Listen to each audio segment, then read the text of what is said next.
మానుకోట మరోసారి ఉద్యమ స్ఫూర్తిని చాటింది. గిరిజన భూములపై కన్నేసిన రేవంత్ సర్కార్ వెన్నులో వణుకు పుట్టించింది. జల్ జమీన్ జంగల్ అంటూ నినదించిన తెలంగాణ నేల ఎన్నటికీ నిర్బంధాన్ని సహించదని తేల్చి చెప్పింది. ఆదివాసీ గిరిజనుల భూములకు అండగా బీఆర్ఎస్ ఉందని మానుకోట గర్జించింది. లగచర్ల లడాయికి అండగా బీఆర్ఎస్ చేపట్టిన మానుకోట మహాధర్నా విజయవంతమైంది.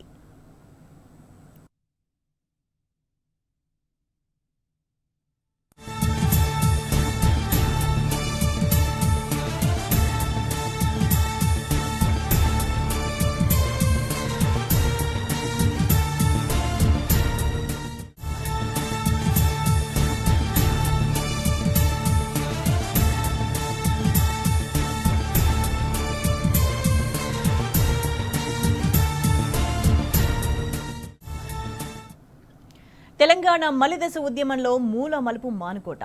ఉద్యమాన్ని మలుపు తిప్పి చరిత్రలో నిలిచిన పోరాటాల నేల మానుకోట. అదే నేల దశాబ్దం తర్వాత లగచర్ల గిరిజన రైతుల లడాయికి అండగా గర్జించింది. నియంత రేవంత్ సర్కార్పై జంగ్ సైరన్ మోగించింది. లగచర్ల బాధితులకు అండగా బీఆర్ఎస్ పిలుపునిచ్చిన మహాధర్నాతో మానుకోట దద్దరిల్లింది. నిర్బంధాల పాలనలో కోర్టు అనుమతితో నిర్వహించిన ఈ ధర్నాకు రాష్ట్ర వ్యాప్తంగా గిరిజనులు పోటెత్తారు. దాదాపు 25,000 మంది గిరిజన సోదరులు ప్రజలు స్వచ్ఛందంగా తరలివచ్చారు. గిరిజనుల భూములను చేరబట్టిన రేవంత్ సర్కార్పై సమరశంఖం పూరించారు. అణగారిన వర్గాల హక్కుల కోసం వెనక్కు తగ్గేది లేదని బీఆర్ఎస్ పార్టీ ముక్త కంఠంతో నినదించింది.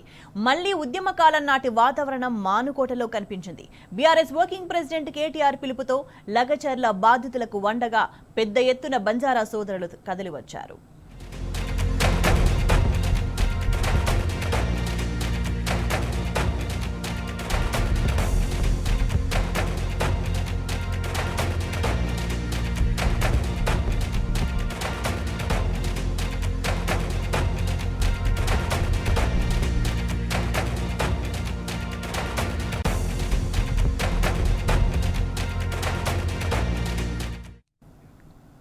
తెలంగాణ ఉద్యమాన్ని మలుపు తిప్పిన మానుకోట నియంత పోకడలు పోతున్న రేవంత్ కు బుద్ధి చెప్పేందుకు సిద్ధమైందన్నారు కేటీఆర్. సొంత నియోజకవర్గం కొడంగల్ ప్రజల సమస్యలు పట్టని రేవంత్ ఇప్పటికీ ఢిల్లీకి 28 సార్లు వెళ్లారన్నారు. ఫార్మా విలేజ్ ముసుగులో పేద బడుగు బలహీన వర్గాల భూములు లాక్కునేందుకు అధికారులు వెళితే అడ్డుకున్నారన్న కేటీఆర్ రేవంత్ వెళితే ఉరికించుకొట్టేవారని విమర్శించారు. కొడంగల్ రైతులకు మద్దతుగా తెలంగాణ వ్యాప్తంగా ధర్నా చేస్తామని స్పష్టం చేశారు. రేవంత్ రెడ్డి ప్రభుత్వాన్ని కూకటి వేళ్లతో పెకిలించేదాకా వదిలిపెట్టమని హెచ్చరించారు కేటీఆర్. 14 ఏళ్ల కిందట ఇదే మానుకోట ఆనాడు తెలంగాణ ఉద్యమంలో ఒక పెద్ద మలుపుకు కారణమైంది. ఇదే మానుకోట మళ్ళీ ఈరోజు ఈ కాంగ్రెస్ ప్రభుత్వానికి నియంతలాగా విర్రవీగుతున్న ఎస్సీ ఎస్టీ బీసీల భూములు గుంజుకుంటా ఏం చేస్తారో చేసుకోండి అంటూ విర్రవీగుతున్న ఈ కొత్త నియంత రేవంత్ రెడ్డికి బుద్ధి చెప్పేందుకు కదిలి వచ్చిన మా తోబుట్టువులందరికీ పేరు పేరున హృదయపూర్వకంగా నమస్కారాలు. 9 నెలలుగా లగచర్లలో, దుద్యాల మండలంలో, కొడంగల్లులో అక్కడ ఉండే గిరిజన రైతులు, అక్కడ ఉండే దళిత రైతులు, అక్కడ ఉండే బీసీ రైతులు తిరగబడ్డారు ముఖ్యమంత్రి మీద. 3,000 ఎకరాలు 3,000 ఎకరాల భూములు, మరి పేద చిన్న సన్నకారు రైతుల భూములు ఫార్మా విలేజ్ కోసం అని చెప్పి తీసుకుంటానని చెప్పి ముఖ్యమంత్రి ఈ ప్రభుత్వం మరి కాగితాల మీద కాగితాలు కదుపుతుంటే అక్కడ ఉండే మా లంబాడ అన్నదమ్ములు, మా బంజారా ఆడబిడ్డలు తిరుగుబాటు చేసిండ్రు. మొన్న జరిగింది అధికారులకు వ్యతిరేకంగా జరిగిన నిరసన ప్రదర్శన కాదు. అధికారులు పోతే నిరసన వ్యక్తం చేసిండ్రు. అదే రేవంత్ రెడ్డి పోతే ఉరికిచ్చి ఉరికిచ్చి ఉరికిచ్చి కొట్టేటోళ్ళు మొన్న మా గిరిజన అన్నదమ్ములు. ఇది వాస్తవం. మానుకోటలో ధర్నా ఎందుకు అంటాడు? ఒక్క మానుకోటలోనే కాదు రేవంత్ రెడ్డి, ఈ రాష్ట్రంలో అవసరమైతే ఎక్కడెక్కడ బీద వాళ్ళు ఉన్నారో, ఎక్కడెక్కడ గిరిజన రైతులు ఉన్నారో, ఎక్కడెక్కడ మా దళిత అన్నదమ్ములు ఉన్నారో, ఎక్కడెక్కడ బలహీన వర్గాల అన్నదమ్ములు ఉన్నారో మొత్తం 119 నియోజకవర్గాల్లో అవసరమైతే ఆ కొడంగల్ బక్కజిక్కిన రైతుల కోసం తప్పకుండా బీఆర్ఎస్ పార్టీ ధర్నా చేస్తుంది, కదం దొక్కుతుంది, కదులుతుంది. నీ ప్రభుత్వాన్ని కూకటి వేళ్లతో పెగిలించేదాకా వదిలిపెట్టమనే మాట కూడా విజ్ఞప్తి చేస్తా ఉన్నా. సీఎం రేవంత్ రెడ్డి తన అల్లుడి కోసం ఫార్మా విలేజ్ ముసుగులో గిరిజనుల భూములకు ఎసరు పెట్టారని కేటీఆర్ విమర్శించారు. ఏడాది పాలనలో రేవంత్ సర్కార్ పేద ప్రజలకు ఏం చేసిందని ప్రశ్నించారు. 6 గ్యారెంటీల్లో ఒక్కటైనా పూర్తిగా అమలు చేశారని నిలదీశారు. కేసీఆర్ ఉన్నప్పుడు పథకాలన్నీ సకాలంలో వచ్చేవని చెప్పారు. ఇప్పుడు రేవంత్ పాలనలో అవన్నీ బంద్ అయ్యాయని నిప్పులు చెరిగారు. మాయ మాటలు చెప్పి మోసం చేసిన రేవంత్ రెడ్డి పార్టీని మహారాష్ట్ర ప్రజలు సైతం తన్ని తరిమేశారని ఎద్దేవా చేశారు కేటీఆర్.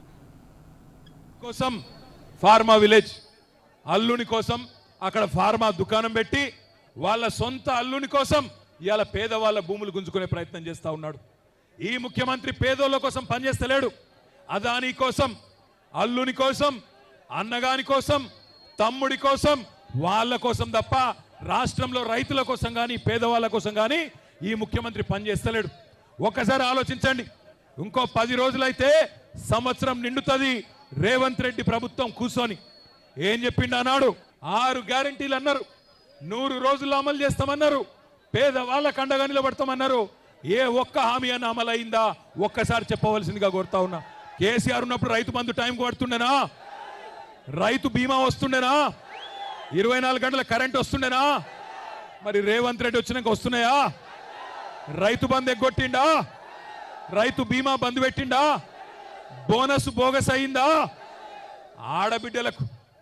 ఆడబిడ్డలకు చెప్పిండు కదా నెలకు 2500 ఇస్తానన్నాడు, వచ్చినాయా? మహాలక్ష్మి అన్నాడు, మహారాష్ట్రలో కూడా తన్నులు తిన్నాడు. మహారాష్ట్ర పోయిండు, అక్కడ ఆడబిడ్డలు కూడా బుద్ధి చెప్పిర్రు.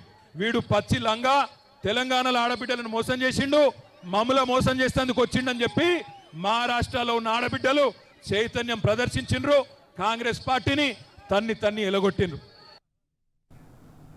మానుకోటలో తనను రాళ్లతో కొడతామని కాంగ్రెస్ ఎమ్మెల్యేలు అంటుంటే జిల్లా ఎస్పీ, డీజీపీ ఏం చేస్తున్నారని ప్రశ్నించారు కేటీఆర్.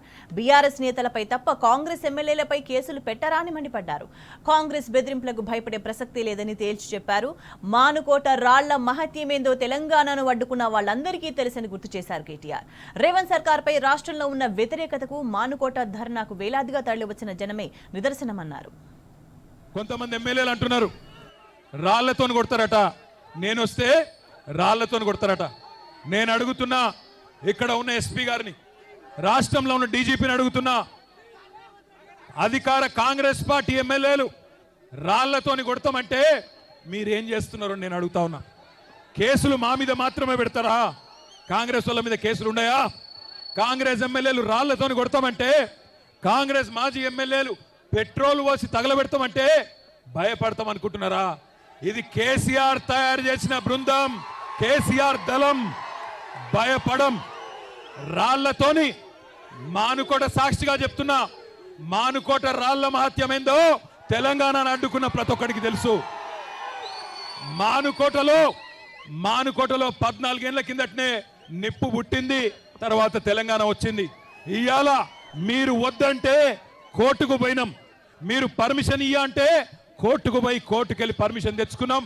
1000 మంది అనుకుంటే 25,000 మంది తరలి వచ్చి ఈరోజు బ్రహ్మాండంగా ఈ ప్రభుత్వం మీద ఎంత కోపం ఉందో, ఈ ప్రభుత్వం మీద ఎంత వ్యతిరేకత ఉందో ఇవాళ ఈ మానుకోట మహాధర్నా చూస్తేనే అర్థమైతా ఉన్నది. తెలంగాణలో ఎక్కడ అన్యాయం జరిగినా ప్రభుత్వంపై కొట్లాడతామని బీఆర్ఎస్ వర్కింగ్ ప్రెసిడెంట్ కేటీఆర్ పిలుపునిచ్చారు.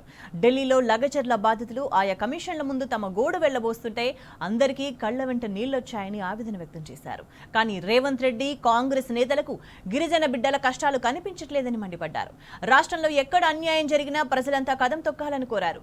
గిరిజన భూములను గుంజుకుంటున్న రేవంత్ రెడ్డిని ఊరూరా ఓటుతో ఉరికిచ్చి కొట్టే బాధ్యత గిరిజనులు తీసుకోవాలన్నారు కేటీఆర్.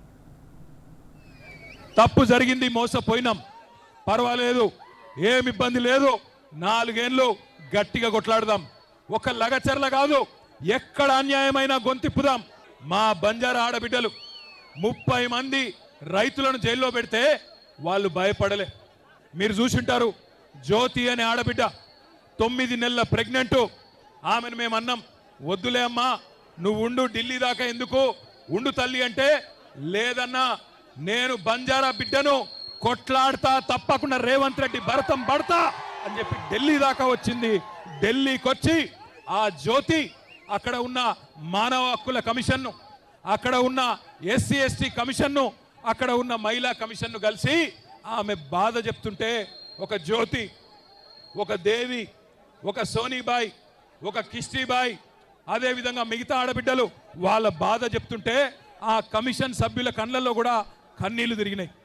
వాళ్లకు కన్నీళ్ళు వస్తున్నాయి కానీ ఇక్కడ ఉన్న రేవంత్ రెడ్డికి కానీ ఇక్కడ ఉన్న కాంగ్రెస్ ఎమ్మెల్యేలకు కానీ గిరిజన బిడ్డల కష్టాలు కనబడతలేవు. అందుకే నేను అనేది లగచర్లలో జరిగింది ఇవాళ రేపు మనకు కూడా జరగచ్చు, రేపు మానుకోటలో కూడా జరగచ్చు, రేపు మిర్యాలగూడలో జరగచ్చు, సాగర్లో జరగచ్చు, రాష్ట్రంలో ఎక్కడైనా జరగచ్చు. అందుకే ఒక దగ్గర ఒక్కలకు అన్యాయం అయితే ఎట్లయితే ఒక కాకికి దెబ్బ తగిలితే 100 కాకులు వచ్చి కావు కావుమని కాపాడుకుంటాయో అట్లాగే తెలంగాణలో ఏ గిరిజన బిడ్డకు అన్యాయమైనా ఏ గిరిజన ఆడబిడ్డకు అన్యాయమైనా రాష్ట్రం అంతా కదలాలే. మా గిరిజన అన్నదమ్ములు కదం దొక్కాలని విజ్ఞప్తి చేస్తా ఉన్నా. మానుకోటలో ఇవాళ మీరు కదం దొక్కి మాకు శక్తిని, ఉత్సాహాన్ని, స్ఫూర్తిని ఏదైతే ఇచ్చినారో జీవితాంతం గుర్తుపెట్టుకుంటాం. మానుకోటకు రుణపడి ఉంటాం. తప్పకుండా మా గిరిజన బాతికి ఎక్కడ కష్టం వచ్చినా బీఆర్ఎస్ అంటే భారత రాష్ట్ర సమితి మాత్రమే కాదు, బంజారా రాష్ట్ర సమితి అనే విధంగా మీకోసం కదులుతామనే మాట కూడా తెలియజేస్తూ జై తెలంగాణ.